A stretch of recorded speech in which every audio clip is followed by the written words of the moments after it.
If you've ever felt horrible about yourself after being around a certain person, did you know it's because toxic people do not have boundaries? Narcissists cannot honor your no.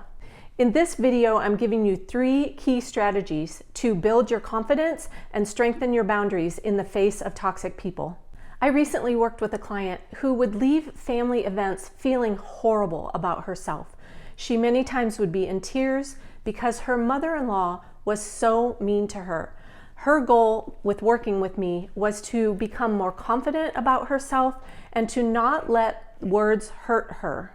Many times after events, she told me that she would resolve herself to not go back to family events again because she didn't want to feel this way about herself anymore. And then she would feel guilty because it was family. So then she would end up feeling obligated to go visit her again soon after.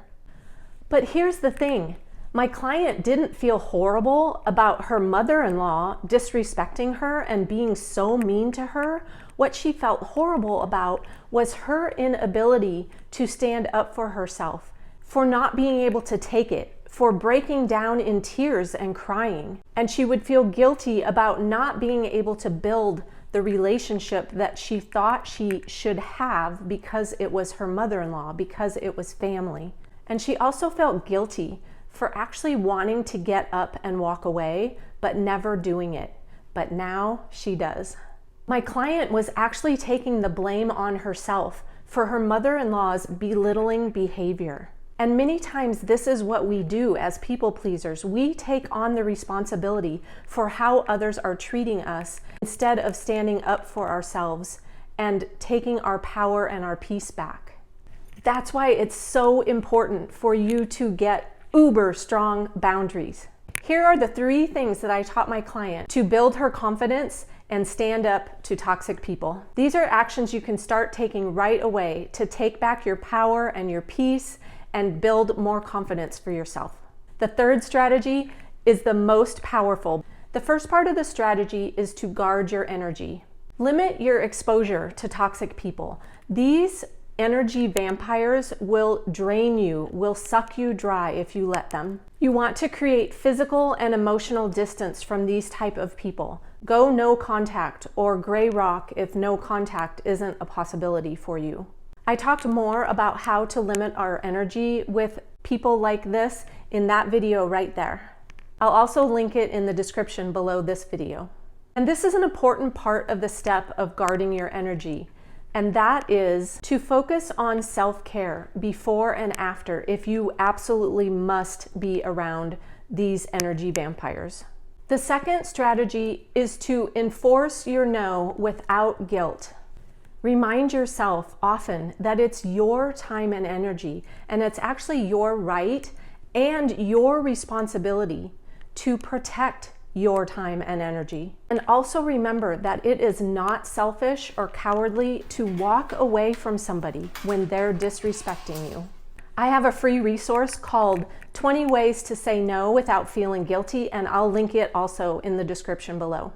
Here's number 3, the most powerful strategy I believe you can use to protect your peace and power, and that is to stop explaining yourself. Stop explaining the reason you're doing something that you're doing. Stop explaining your no. Stop justifying why you're taking the action that you're taking, especially with toxic people.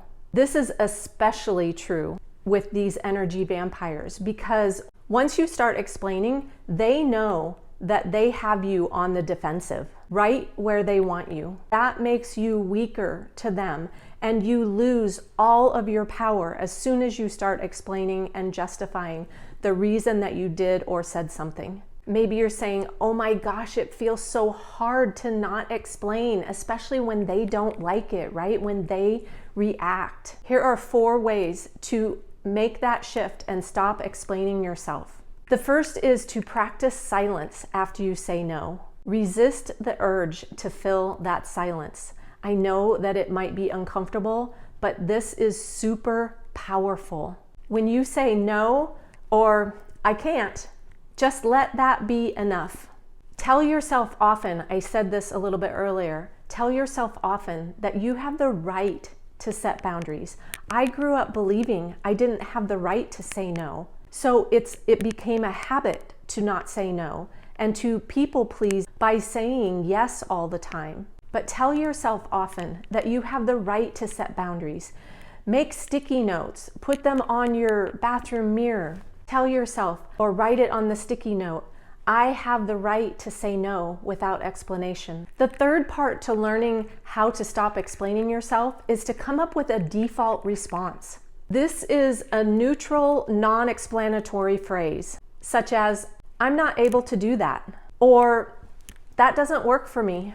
Or you could even say, yep, you're probably right, and just agree with them. That deflates their energy because they have nothing to push back against. This will become your go-to when you're tempted to explain. You will just use one of these neutral phrases that you've already practiced and set up. And if they ask why, which they most likely will, you will just say, because I can't. The fourth way to learn to let go of explaining yourself is to embrace discomfort. And I know that's uncomfortable.